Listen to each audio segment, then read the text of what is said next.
আমাদের কিন্তু আজকে দুপুরে দিয়ে আজকে কিছু রান্না। তো বন্ধুরা সকালবেলা বাসি কাজকর্ম সেরে বাথরুম সব পরিষ্কার করে মাথা শ্যাম্পু দিয়ে চান টান করা হয়ে গেছে। এখন খাচ্ছি ওষুধ। কালকে রাতে খেয়েছিলাম 2টো লুচি, তার জন্য আমার এতটা পরিমাণে গ্যাস হয়েছে, সকাল থেকে বমি হচ্ছে, যার জন্য এখন ওষুধ খেয়ে নিচ্ছি। আর কি বলো তো, যে আমার যেহেতু হার্টের প্রবলেম আছে না, গ্যাস হলে আমার ভীষণ ভয় লাগে। বুকে না মানে এমনিতে তো ব্যথা করে, আরও গ্যাস হলে মানে আরও যেন বেশি ব্যথা করে। তার জন্য নিজের সাবধান নিজের কাছে, ওই জন্য আগের ভাগেই ওষুধপত্র খেয়ে নিজেকে ঠিক রাখার চেষ্টা করি। কারণ এত বড় মানে এই সংসারের এত কাজ, সেটা তো আমাকেই করতে হবে, সেই জন্য নিজেকে তো সুস্থ রাখতে হবে। আর ছেলেকে বলছিলাম, এই ছেলের এই গেঞ্জিটা না নষ্ট হয়ে গেছে, ও সাদা মানে একটু বেশি ভালোবাসে। আর কি হয় বলো তো, ওর একটু হেলান দিয়ে বসা স্বভাব, তো এই গরমের দিনে হেলান দিয়ে বসে ওই জায়গাটা পিঠে পুরো তিলা পড়ে গেছে, যাকে বলে তিলা পড়ে গেছে।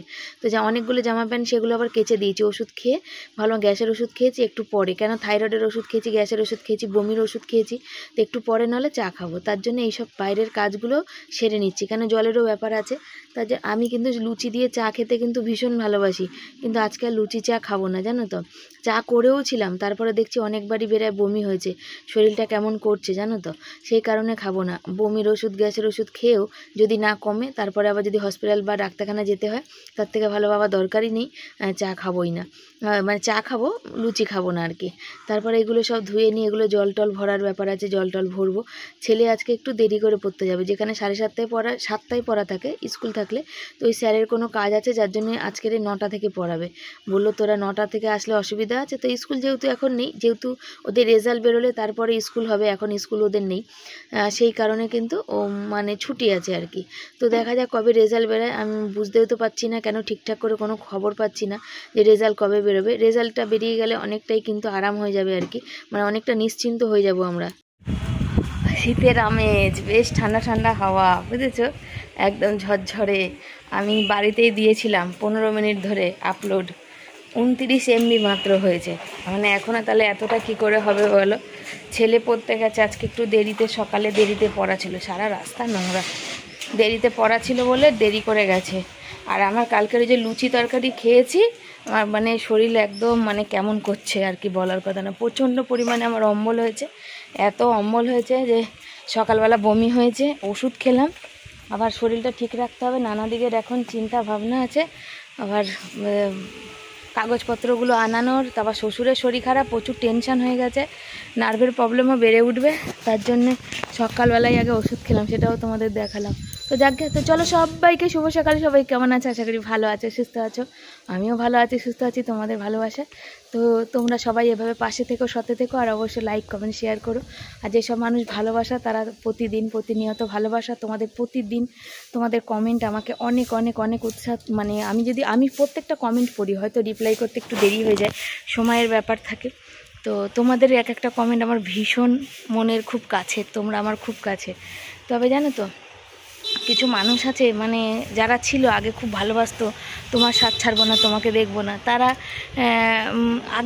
অনেক আগের কথা বলছি, এখনের কথা অনেক আগে না, 6-8 মাস আগের কথা বলতো। তারপরে আমি এখানে বসে নিই, দাঁড়াও, দিয়ে এটাও বলতো যে শিবানী তোমার মানে তোমাকে ভালো লাগে বা দেখি বা তোমার পাশে, তারা দেখি এখন অন্য ভিডিওতে কমেন্ট থাকে, কিন্তু আমাকে মানুষের যাই হোক সবার, আমি তো সবসময় বলি সবাইকে যে সবসময় ভালো লাগতে হবে এমন কোনো কথা নেই। আর আমি ওই ব্লগিং করি, বোরিং একটা ব্লগিং, যেখানে ভালো লাগার জানি না বিষয় আছে কিনা। তবে এখন বর্তমান আমি সত্যি কথা বলতে আমি আমার তরফ থেকে 100% দিই, কার বোরিং লাগে কার কী লাগে। একটা মানুষ আছে কদিন ধরে আমাকে কমেন্ট করছে তোমার শর্ট ভিডিও ভাল লাগে, কিন্তু তোমার ব্লগিং ভাল লাগে, তোমার শর্ট ভিডিওতে হচ্ছে এমন ভিডিও করো, তোমার ছেলে কিছু বলে না, কেন বলবে আগে বলো। আমি শর্ট ভিডিও কখনো কোনোভাবে খারাপভাবে করি না, বুঝেছো। আর হচ্ছে ব্লগিংও আমি আমার 100% দিই, আমি জানি আমি ব্লগিংটা ভালো করি। এবার কার পছন্দ হবে, সবার যে সব কিছু পছন্দ হবে এমন তো কোনো ব্যাপার নেই, তাই না। এখানে আওয়াজ হচ্ছে আর আমাকে প্রচুর মশা কামড়াচ্ছে, বাড়িতে বসে থাকতে থাকতে এখানে এসছি, ভিডিওটা আপলোড দিয়ে তারপর বাড়ি চলে যাব। ছেলে পড়ে ততক্ষণে চলে আসবে বাড়ি, বুঝেছো, ছেলে পড়ে ততক্ষণ বাড়ি চলে আসবে, আর হচ্ছে ভিডিওটা আপলোড দিয়ে করব, বাড়ি চলে যাব। এখানে একটা হয়েছে, ঘটনা হয়েছে আর কি, পরে কথা বলি। এখানে একটা হয়েছে, গন্ডগোল হয়েছে। আর যে কথা ওখানে তোমাদের বলছিলাম, বলতে বলতে আবার থেমে নিলাম আর কি। ওখানে একটা মানে সমস্যা, মানে দুর্ঘটনা ঘটেছে, যার জন্য ওখানে কথা বলাটা আমি ঠিক ভাবলাম না আর কি, ওই জন্য কথা বলা বন্ধ করলাম। সে মানে একটা দিদিভাইয়ের কথাই বলছি, যারা অনেক আগের, অনেক আগে আমার ভিডিও দেখতো, প্রচুর দেখতো, প্রতিদিন দেখতো, দিয়ে দুটো আইডি দিয়ে দেখতো, তার স্বামীর আইডি দিয়েও দেখতো, আবার নিজের আইডি দিয়েও দেখতো। তো অনেক দিন ধরে দেখে না, তো আমি একদিন তাকে এক জায়গায় দেখে কমেন্ট করলাম, তখন বলে শিবানী আমি ভিডিও দেখি, আমি তোমাকে মানে করি না। কিন্তু না, আমি তো বুঝি আমাদের এখানে কী হয় বলো তো, একটা ইউটিউব আছে, একটা ওয়াইটি স্টুডিও আছে, মোটামুটি ওখানে গেলে দেখা যায় যে মানুষজন কারা ভালোবাসে, কারা প্রতিদিন অ্যাক্টিভ, কারা প্রতিদিন তোমায় দেখে। তো সে আমার ভিডিও নাই দেখতে পারে, আমার ভিডিও প্রতিদিন দেখবে বা সব এমন কথা নেই, কিন্তু যারা প্রকৃত অর্থে ভালোবাসে না, তারা কিন্তু সত্যিই আমার ভিডিও প্রতিদিন দেখে। সে আমি ঠাকুর পুজো মানে ব্লগ দিই বা যেমন দিই বা যেমন বলি, কিছু মানে আমার জীবনে কিছু কিছু দিদিভাই দাদাভাইদের পেয়েছি যারা সত্যিই আমাকে খুব ভালোবাসে, এত ভালোবাসে, সব সময় বলে শিবানী তোমার ভিডিও দেখার অপেক্ষা থাকে, তোমার ভিডিওর মানে দেখাটা নেশার মতন হয়ে গেছে, তোমার ভিডিও না দেখলে ভাল লাগে না। এটা কিন্তু আমার কাছে অনেক পাওনা। কে দেখলো না ও তো মাথা ব্যথা নেই, যারা দেখে তাদের কাছে আমি কৃতজ্ঞ, তারা আমাকে এত ভালোবাসে। আমি ছোট্ট একটা মানুষ হয়ে সত্যি ধন্য। তো হলো আমার রিলস বানানো, আর জামা প্যান্ট কেচেছিলাম আজকে সকালবেলা কিন্তু প্রচুর, তখন কথা বলতে বলতে বাকি হয়নি, যেগুলো বৃষ্টি পড়ছিল আর তুলে নেওয়া হয়েছিল জানো তো, আর খানিকটা আবার মেলা হয়েছে, দেখা গেল আবার রোদ্দুর উঠেছে, আর মাঝখানের দড়িটা গেছে ছিঁড়ে, সেই জন্যে জামা কাপড়গুলো মেলতেও কিন্তু অসুবিধা হচ্ছিল, বুঝেছো, অসুবিধা হচ্ছে। গেঞ্জি ভিজে আছে এখনও, দাও তো মেলে দিই, দাও তো, স্যান্ডো গেঞ্জিগুলো থাকার জায়গা হবেও না, শুকিয়ে যাবে, নাহলে ঘরে ছেলে তুলে নিয়ে এসে ঘরে সব মেলেছিল, তো আমি আবার ওখান থেকে নিয়ে আবার এখানে মেলে দিয়েছিলাম, বুঝেছো, কিন্তু আবার ভাবছি বাইরে দিয়ে দিই, তাহলে এগুলো না শুকালে অসুবিধা। মাঝখানে দড়িটা যেহেতু এই যে মাঝখানে দড়িটা, এই যে এই দড়িটা গেছে ছিঁড়ে, সেদিন সেদিন ছিঁড়ে গেছিলো আর লাগাইনি, কালকে সারাদিন বৃষ্টি হয়েছে, পরশু দিন হয়েছে দেখেছো, আমি বলেছিলাম ভিজে ভিজে লাগাতে হবে না, এদিক ওদিক করে জামা কাপড় মেলা হয়ে যাবে। আর ওইখানটা নোংরা ছিল, ওইখানটা ওই সামনেটা এই যে বাসটা দেখতে পাচ্ছ এখানে যে পুঁতেছে, এখানটা নোংরা ছিল, সেই কারণে আরও বললাম যে বৃষ্টির জলে পুরো লেবড়ে ঝেবড়ে এক হয়ে গেছিলো, ওইসব ছোঁয়াছানি করে ঘরে ঢুকতে হবে না তোমার, ও থাক ওখানে আছে। আর দুদিন ধরে যা বৃষ্টি হচ্ছে, একটু আগেও হচ্ছিলো আবার থেমে গেছে। তা আমাদের কাছে প্রথম যে পেঁপেটা, সেটা একদম পুরো বলে না ওই আটকুড়োর মতো সেরকম অবস্থা হয়েছে, উপরের পেঁপেগুলো হলুদ হয়ে গেছে, মানে আর হবে না, বুঝেছো, এইটুকুনি পেঁপে হলুদ হয়ে গেছে। আসলে ব্যাপার কি জানো তো, এখানে দেখো পাতাগুলো নষ্ট হয়ে গেছে, এই গাছটা বেড়ে উঠছে, আর এই যে ঘুড়ি ওড়ানোর তালে এখানে সব নষ্ট করে দিয়েছে, পেঁপের ওই জায়গাতে সব শুকিয়ে দিয়েছে, এই হচ্ছে ব্যাপার। তো একটা পেঁপেই হচ্ছে, দেখা যাক। আর পুঁই শাক তো আছে, তার সাথে পুঁই শাকের সঙ্গে পুঁই মিটুলি ধরা দিয়েছে। আর এখন দেখি যাওয়ার তো মানে রেডি হয় কিনা, এখন টাকা পয়সা জোগাড় করতে পারি কিনা, এই জোগাড় করাটাও ভীষণ চাপের আর কি। তো দেখা যাক কি হয়। তো বাকি কাজ আছে, চাল টাল ধোয়ার আছে, জল ভরার আছে, বর কখন আসবে, রান্না বসানোর আছে, অবলজি 1টা বাজে, জামা কাপড় খুলে দেওয়ার মানে খুলে তারপর নাইটি পরে রান্না বসাবো। অনেক কাজ আছে, অনেক কাজ আছে, একটু আধটু না, প্রচুর কাজ পড়ে আছে জানো তো। আর আমি এখানে বললাম ছেলেকে বাবা একটু গান চালা, তাই গান চালিয়ে নিয়েছে, মিউট করা আছে গান চালানো। আর এই মিক্সিটা হয়ে ভীষণ উপকার হয়েছে, রাত দুপুরেও রান্না হয়ে যাচ্ছে তাড়াতাড়ি। সমাধি ফোন করেছি, মানে সমাধিকে ফোন করেছিলাম, কথা হলো অনেকক্ষণ। আর কি বলতো, এমন একটা সম্পর্ক হয়ে গেছে যেখানে ও মানে কথা বললে বেশ মনটা যখন ভারী হয়, যখন দুশ্চিন্তা লাগে না, তখন মনটা বেশ হালকা হয়ে যায়। ওই যে যাবো ঘুরতে, যাবো কী করবো, যাওয়ার কাগজপত্রগুলো আনা, সেই নিয়ে মাথা টেনশান ছিল, সেই টেনশানটা একটু হলো, মানে টেনশান তো আছে কিন্তু তা হলো মনটা অনেকটা ভারী, মানে হালকা আর কি, এই হচ্ছে ব্যাপার, বুঝেছো। বসে পড়েছি রান্না করতে, বুঝেছো তো। আজকে অনেক কাউকে ফোন করলাম, কথা বললাম, সমাধির সাথে কথা বললাম। আর হচ্ছে কি বলো তো, বর আজকে কিন্তু ওই এক্সট্রা কাজ করতে যাবে না, তার কারণ যেদের বাড়ি যাবে তারা মানে কাকু কাকিমা দুজনেই হচ্ছে আজকে ডাক্তার দেখাতে যাবে, বাড়িতে থাকবে না, সেজন্য আজকে আর যাবে না। তো তেলটা বাড়ন্ত ছিল, তো তেলটা একটু ঢেলে নিলাম, মানে ওই কোটোতে নিরামিষের থেকে ঢেলে নিলাম। এখন রান্না করব, মাছ তো কালকে খাইনি আমরা, তোমরা জানো তো, মাছ আছেই, মাছের তরকারি করব, মাছের ঝাল করব। আমার জন্য করব না, আমি তো জল দিয়ে আলু দিয়ে ভাত খাবো আর কি, কেন শরীরটা বেজায় মানে খারাপ হয়েছে, মানে বেজায় হয়েছে, বুঝেছো তো। সেই জন্য দেখো একে হাঁড়িতে জল এখানের দিকে এখানে দিচ্ছি, তারপরে এখানে একে একে সব কাটতে বসবো। আজ কাটাকাটি তেমন কিছু নেই, আর এক তো ভেবেছিলাম রান্না করব হচ্ছে পেঁপে দিয়ে আলু দিয়ে মাছের তেল দিয়ে করব, আর এক ভেবেছিলাম উচ্ছে আলু ভাজবো না, তাও কিন্তু উচ্ছেগুলো নষ্ট হচ্ছে, তো ভেজে নিতেই হবে, উচ্ছে আলু ভাজা আর মাছের ঝাল করব। তো এখন পুরো রান্নার সিস্টেমটাই পাল্টে গেল, পেঁপেটা আমার আর ইচ্ছা করছে না, শরীরটা ভালো না, উচ্ছে আলুটা মাছের তেল দিয়ে ভেজে দেবো, আর হচ্ছে মাছের ঝাল করব। কালকে ঝিঙা বাটা আছে, ওই দিয়ে হবে। আর কিছুটা কাবলি ছোলার তরকারি বেঁচে আছে, সেই কাবলি ছোলার তরকারি দিয়ে রাতে রুটি খেয়ে নেবো, বুঝেছো? এই হচ্ছে ব্যাপার। তো আজকের হচ্ছে বেরোতে হবে সন্ধেবেলায়।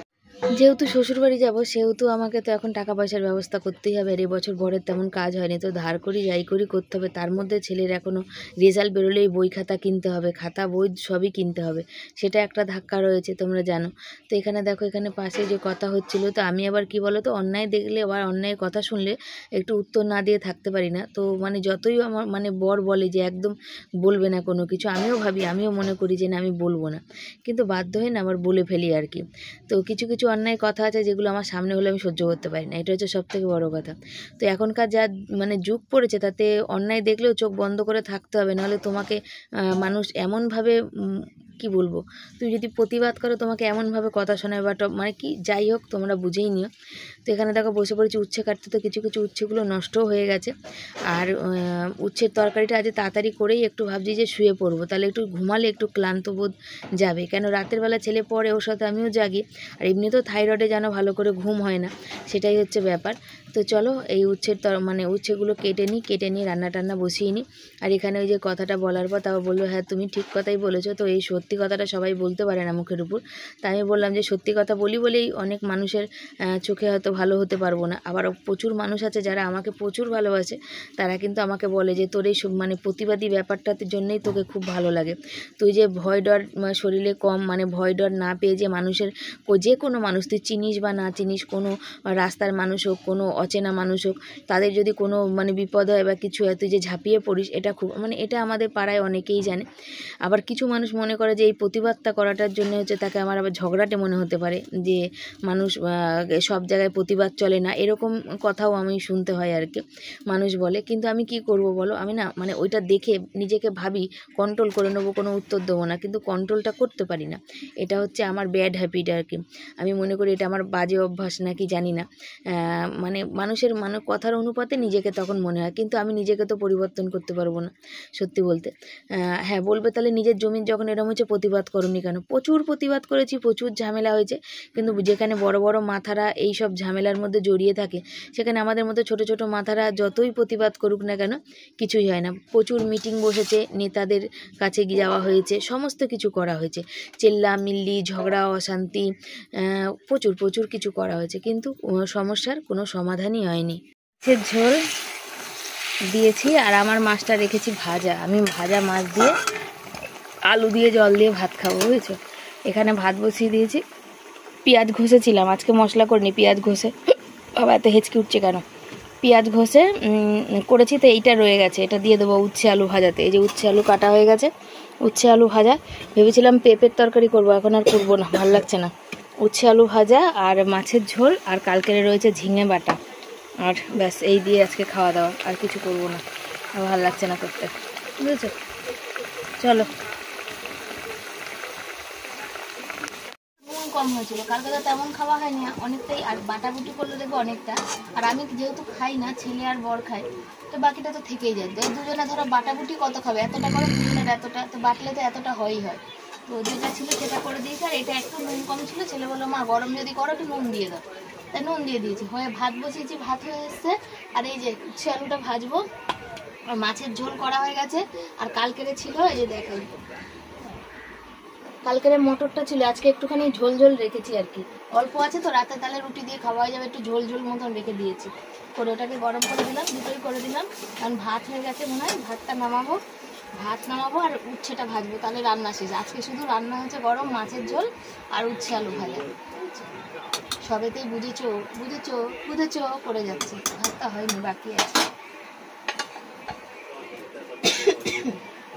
চলো এটা করে নিই, জামা কাপড় আজকে এখন আমি গিয়ে মুখ হাত পা সব ধুয়ে আসলাম, গামলা বড় জল কমে গেছে, তার কারণ হচ্ছে আমার এত গরম লেগে গেছে, দেখো যখন তখন বৃষ্টি আর যখন তখনই, আর ওই যে যাওয়ার ব্যাপারটা হচ্ছে, তো ওই টাকা পয়সার ব্যাপারে টেনশানে আমার আপনি প্রেশার বেড়ে গিয়ে গরম লাগছে, বুঝলে, প্রচণ্ড গরম লাগছে, কি বলবো তোমাদের। চলো এটা নামিয়ে নি। ভাত হয়ে গেছে, গ্যাস বন্ধ করেছি, আর আজকে ভাতটা হতে অনেকটা সময় নিল। এটা সেই এক মুঠ করে চাল রাখা হয় না, সেই চাল, মানে সেই চালটা অনেক পুরানো চাল, সেই চালের ভাত আজকে, বুঝেছো? আমার টিপটা এই এত গরম যখন ঘাম হয় না তখন আর টিপটা থাকে না, তখন টিপটা উঠে চলে মানে পড়ে যায় আর কি। তো সেই চালের ভাত, তো চাল থাকতে থাকতে দেখবে চাল পুরানো হয়ে যায় অনেক, তো চালটাও তাই পুরানো হয়ে গেছে। সচরাচর ওটা ব্যবহার করি না আর কি, মানে সব যেমনটা আছে তেমন হয়। তো সেই ভাতটা আজকে হতে অনেকটা সময় লেগে গেছে, বুঝেছো।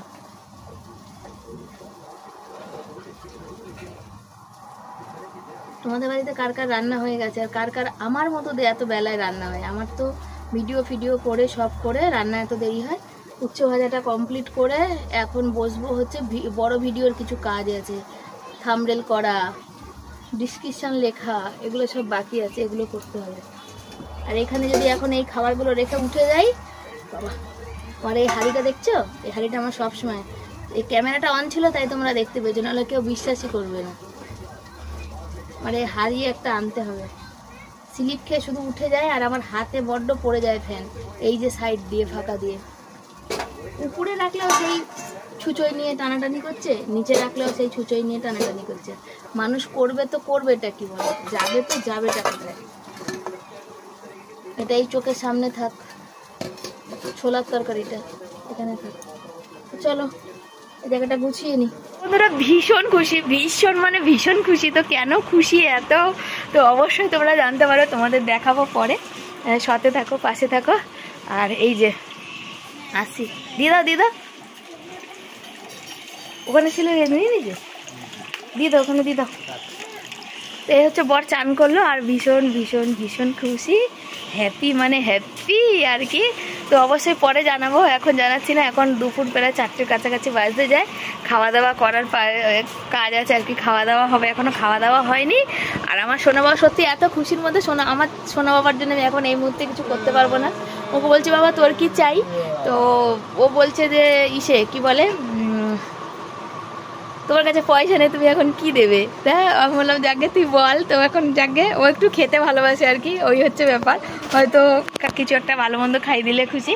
আমার বর খালি গায়ে আছে, চান করেছে, আমার বরের একটু শোনো, একটু বলো বলো, বলবো না কিছু। শুধু আমার দুঃখের বিষয়, আমার ছেলে কম্পিউটারটা একটুখানি কম হয়ে গেল, যেটা নিয়ে ও বেশি, ওই জন্য ওর মনটা খারাপ হয়ে গেছে আর কি।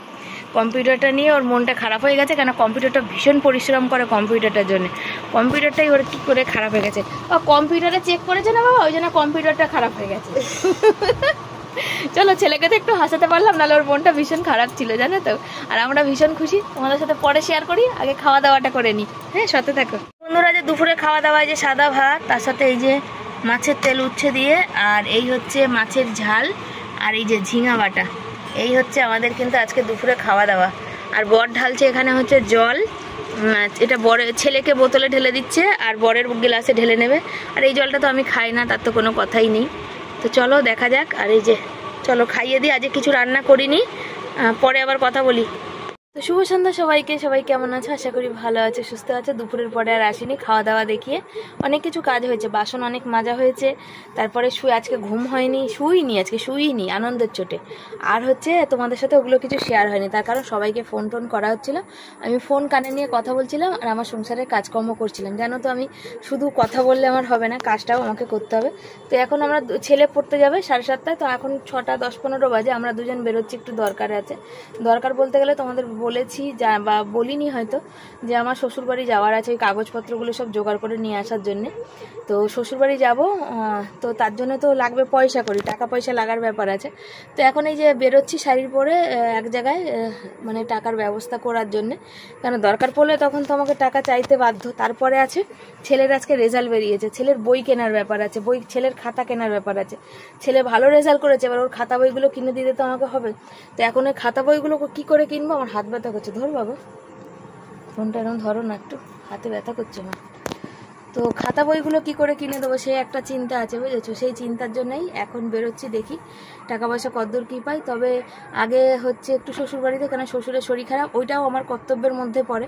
কেন আমি তো এত বড় মানুষটাকে তো আর এমনি পেয়ে যাইনি, তাদের জন্যই পেয়েছি। সে যেমনই পরিস্থিতি খারাপ যাই হোক, মাঝখানে যাই গেছে, তারা যা করেছে করুক আমার সাথে, আমি তাদের সাথে খারাপ ব্যবহার করতে পারবো না। সব থেকে বড় কথা, রাগ হয় তখন, দুঃখ হয়, কাঁদি, বলে দিই। মানে খারাপ ব্যবহার তো বড়দের সাথে আমার বর সেই শিক্ষা দেয়নি, আর আমার বাবা মার কাছ থেকে আমি সেই শিক্ষা কোনোদিন পাইনি। কেন আমার বাবাও অনেক মানে খারাপ ব্যবহার করাতেও আমরা কিন্তু কখনোই কাউকে করিনি, আর আমরা পারবো না।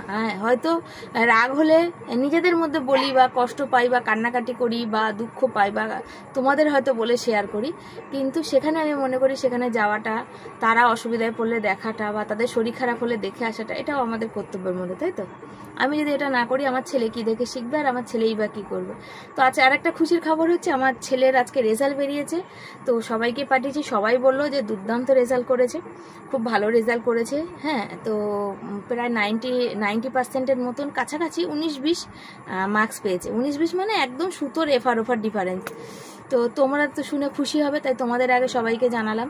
আজকে ভীষণ খুশি মনটা। তো ছেলের বই খাতা কেনার ব্যাপার, আমার বড়েরও হাত ব্যথা করছে। আমরা কেউ না ফোন ধরতে পারি না, জানো তো? এইভাবে আমাদের স্ট্যান্ড নেই যে লাগিয়ে কথা বলবো, ফোনটা চার্জও হচ্ছে, বুঝেছো? বেরোবো, তাই তো? আর আজকের ভীষণ খুশি আমরা, ভীষণ পরিমাণে খুশি। ছেলেকে বললাম, মানে খুশি মানে কি, ছেলের সামনে খুশি না, ছেলেকে বললাম যে আরেকটু ভালো হতো, আরেকটু চেষ্টা করা একটু ভালো। তো দেখা যাক, আর তোমরা আশীর্বাদ করো যেন ও আগামী দিনের পথটা ওর যার কাছে যেন খুব সুন্দরভাবে হয়, আর ওর পড়াশোনাটা যেন আমি করাতে পারি। ও যে ভালোবাসা যে তোমাদের কাছ থেকে পাই, সেইটাই আমাদের কাছে, তোমাদের যে আশীর্বাদ, সেটাই অনেক দামি জিনিস। তো ছেলেও টেনশান, রাত দুপুরে জেগে জেগে পড়ে, এই হচ্ছে ব্যাপার। তো চলো দেখা যাবে, এখন তো যাই, বেরোই, আর অনেকটা টাইম হয়ে গেছে, রাত হয়ে যাবে। আর আমার এটা কি করছো, এই কি করছো, হাতগুলো কি করছো? আর সোনা বাবা পড়তে যাবে, আমরা বেরিয়ে যাচ্ছি, ওর মতো করে বেরিয়ে যাবে। আমরা তো আসবে, যদি দেখা হয় 7:30-র মধ্যে চলে আসতে পারি, দেখা হবে, আর যদি না আসতে পারি তাহলে আর দেখা হবে না। দেখো, পুজোর পর যাবো, শ্বশুর শাশুড়ির একটা শাড়ির ব্যাপার আছে, তারপরে হচ্ছে নিজেদের গাড়ি ভাড়া অনেকগুলো টাকা, সে খরচা, ছেলের বই, কম্পিউটার বই, খাতা, হেনা তেনা সব কেনা। তো দাদাভাই বলেছিল যখন ওর বই খাতা কিনতে হবে আমাকে বলবে। আমার সত্যি বলতে আজকে দাদাভাইকে মেসেজ করে, মানে রেজাল্ট পাঠিয়েছি, আর দাদাভাই ফোন করেছিল, বলেছে দুর্দান্ত রেজাল্ট হয়েছে। আর থ্যাংক ইউ দাদাভাইকে অনেক। দাদাভাই কি বলো তো, যে দাদাভাইকে বলতে হয় না আমাদের পাশে থাকার জন্যে, নিজে মানে ঠিক মাসের সেই টাইম মতো দাদাভাইয়ের জন্যই হয়তো আজকে ছেলেটা এত দূর, ওরও মনের ইচ্ছা, পড়ার শক্তি, যে ইচ্ছাটা, সেটা দাদাভাইয়ের জন্যই বেড়ে আছে, মানে আছে আর কি, মানে বাড়ছে আর কি, আগামী দিনটা চলার স্বপ্ন দেখতে পাচ্ছি আর কি। তো আমার নিজেরও কেমন লাগে, তো আমি নিজেই আগে ব্যবস্থা করি, যখন একান্তই পারবো না তখন হয়তো তখন দেখবো। তো চলো, সাথে থাকো বন্ধুরা। 9:45 বাজে, আর বেরিয়েছিলাম, আর স্টেশনের কাছে গেছিলাম। তো একটু ধনেপাতা এনেছি, ওই ব্যাগে না ধনেপাতা আছে 5টা। তো ধনেপাতা নিতে গিয়ে বাজারের ভিতর ঢুকে দেখছি আমাদের জগদ্ধাত্রী পুজো হয়। আমি আর ক্যামেরা করিনি, ইচ্ছা করে না। তো ওই দিচ্ছে মালপোয়া, এদের পোলাও, আর এই যে আলুর দম ছিল। তো ঝোলগুলো সব প্যাকেটেই পড়ে গেছে, বুঝেছো? তা ওখানে আমি নেবো না, তো ওই চেনা দাদারা থাকে, বললো যে নিয়ে যা। সবাই নিয়েছে, সবাই হচ্ছে ওখানে লাইন দিয়ে খাচ্ছে। তা আমি যে দোকান দিয়ে চিনি আনি কাকু, সেই কাকু আবার প্লাস্টিক দিয়েছে, বুঝেছো? বলছে তোর বরকে বল আর 1 পাতা নিতে। আমার বর বলছে আমি নেবো না। আমার বর বলছে আমি আর 1 পাতাও নেবো না, যা নিয়েছো তোমরা খাবে, তুমি নাও। প্রথম তো আমি ভেবেছি খিচুড়ি, দাদা দেখি পোলাও, কিন্তু ওই রকমই পোলাও, আলু কিছু একটাও নেই, কতগুলো গরম মশলা আছে।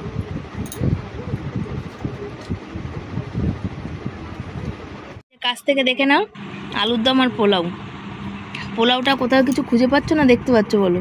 কিছু আছে? একটাও কিছু নাই। হলুদ ভাত, তাও শক্ত শক্ত, বুঝছো? চলো এটা খাই, প্রসাদ হবে। তো বন্ধুরা, কালকে একটুখানি ওই যে ছোলা ছিল, তো সারাদিন কেউ খায়নি আর কি। আর তারপরে আমি তো জানি না রেজাল্টের জন্য, সত্যি বলতে বিশ্বাস করে আমি জানতাম না রেজাল্ট বেরোবে।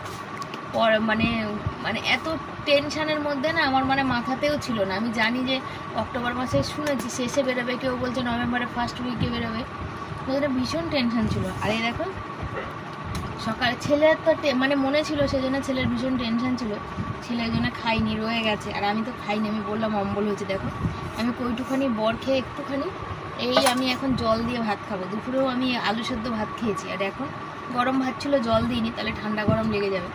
তো ওই একটুখানি রেখে গেছে রুটিটা, তার জন্য আমি রুটিও খাইনি, কেন আমার এত গ্যাস হয়ে গেছে সেই জন্য। আর আজকে কিছু রান্না করিও নি। তো মাছের তেল করেছিলাম উচ্ছে দিয়ে ভাজা, সেটা রয়েছে, আমি এখন গরম করবো, ওটা আমি খাবো না, ভাল লাগছে না। আলু সেদ্ধ দিয়ে শুধু এক মুঠ ভাত খাবো জল দিয়ে। এই হচ্ছে খাওয়া। আর আজকে অনেক ঘোরা হয়েছে, পা ভীষণ যন্ত্রণা করছে, ঘাড় ব্যথা করছে, মাথা যন্ত্রণা করছে, বুঝলো। আর বাপের বাড়ি থেকেও কাগজপত্র আনতে হবে, এখানে আমাদেরও কাগজপত্র তুলতে হবে। আমরা যে 2025 সালে ভোট দিচ্ছি, তো সেই কাগজপত্র সে মাকে আবার বললাম সব রেডি করে রেখো। মা বলে ভোটের লিস্ট ফিস্ট কি আনবে, তোমায় যেতে হবে না, আমি তো এখানে থাকি। ভাইরা যদি তোলে তো আমার জন্য এক কপি জেরক্স করো, আর যদি না তোলে তাহলে আমি আসি ঘুরে। তারপর অনেক চেষ্টা করলাম, অনেক কাউকে বললাম। শ্বশুরবাড়ি ওখানে মোটামুটি এখন তো গ্রামে চাষবাস নেই, সব ছেলেপিলেরা সব বাইরে। কিছু কিছু মহিলা আছে, কি গো চুচো, কিছু কিছু মহিলা আছে তাদের হচ্ছে ভালো না, ফোনের ক্যামেরা ভালো না, তার জন্য যতগুলোই পাঠাতে সব ওই রকম। আর আমাকে আর অন্য আরও কাগজপত্র আনতে হবে আর কি, 2002 সালেরটা, 2025 সালেরটা, আর ভোটার কার্ড, আধার কার্ড, সব কিছু। তো ওই জন্যে যেতে হবে, ব্যবস্থা করতে হবে। গেছিলাম, এখন অবধি কিছু বলেনি, দেখা যাক কতদূর কী টাকা পয়সার ব্যবস্থা। আমাদের মতন ঘরে তো হঠাৎ কিছু ওই চলে আসলে টাকা পয়সাটা মেন সমস্যা করে না। খেয়ে নিয়ে আর একটু ভাত খেয়ে আসতে কথা বলছে, ছুটে ঢুকঢুক করছে। তো এমন পাগল, আমি পাগল না ছাগল জানি না, এত বড় বড় ক্যামেরা আমি এরম ধরে কথা বলে যাচ্ছি কত 10 মিনিট ধরে, 5 মিনিট তো অবশ্যই। আর আমি দেখছি হঠাৎ করে বন্ধ হয়ে গেল, তো কিসের জন্য বন্ধ হয়ে গেল? বাবানকে বলছি বাবা দেখ তো ভাবি, তো বলছে মা তুমি তো কেমন ভিডিও চালুই করনি। তা আমি কেমন পাগল না ছাগল ভগবান জানে। মাথায় কি বলবো, বড় বড় মশা দেখো, মশারির মতো ঢুকে বসে আছে। কত কিছু বলে দিলাম, সেগুলো একটাও মনে নেই। আর ওই যে ছেলে এখন আজকে রাতে আর পড়তে বসবে না, তার কারণ হচ্ছে কাল সকালে পড়া আছে, 7টায় পড়া, তো 6:30 কি 7:45 বাড়ি থেকে বেরোবে, 6টার আগে ঘুম থেকে উঠবে। আর এখন 12টা পার করে গেছে, এখনও বরের 15-20 মিনিট কাজ আছে। আর লাইট জ্বললে আমার ছেলের ঘুম আসে না, তাই জন্যে 12:30 তো বেজেই যাবে। এবার যদি এইটুকু টাইম না ঘুমায় তাহলে তো ওর সকালে পড়া, সারাদিন, কালকে শনিবার, কাল তো সারাদিন পড়া আছে। কেন সকালে পড়া, তারপরে আবার 4:30 থেকে পড়া, একদম 10টা বেজে যাবে আস্তে আস্তে। মাঝখানে একটু টাইম শুধু ফাঁকা আর কি। তো হচ্ছে ব্যাপার। আমরা খেয়ে দিয়ে চলে এসেছি, মলম নিয়েছি, মলম লাগাবো, ওষুধ খেয়েছি, সব করেছি। শরীরটা ভালো না জানো। আর আজকে দুপুরে আমারও ঘুম পেয়েছে আসলে, আজকে দুপুরে ঘুমাইনি, আনন্দের চোটে আমার একটুও ঘুম আসেনি, বুঝেছো। আর হচ্ছে ওই সোনা বাবা বললাম তো পড়তে হবে না, তুই ঘুমিয়ে পড়। কেন ও ঘুমাবে আর আমারও ঘুম পেয়েছে, আনন্দ চোটে ঘুমাইনি। আর রাতে পড়লে আমিও জেগে থাকি। তারপরে এত ধকল, আজকে সারাদিন অনেক ধকল গেছে, বিকালবেলা এতক্ষণ হাঁটাহাঁটি করেছি, আরও ধকল গেছে, বুঝেছো। তো সেই জন্য তো চলো, সবাইকে tata, bye bye, good night, সব ভালো থেকো, সুস্থ থেকো, আর এইভাবে পাশে থেকো, ভালোবাসা দিও। আর আমার ছেলেকে 2 হাত ভরে তোমরা আশীর্বাদ করো, যেমন ও যেন ওর মানে যেখানে ওর মানে যেটা করার ইচ্ছা জীবনে করতে পারে, সফলতায় চূড়ায় যেতে পারে। আর দাদাভাইকে থ্যাংক ইউ, দাদাভাই মানে আমাদের কাছে ভগবান, সত্যি কথা বলতে দাদাভাই একদম সত্যি ভগবান আমাদের কাছে। আর কি বলবো, হচ্ছে ব্যাপার। তো চলো, সাথে থাকো, টাটা।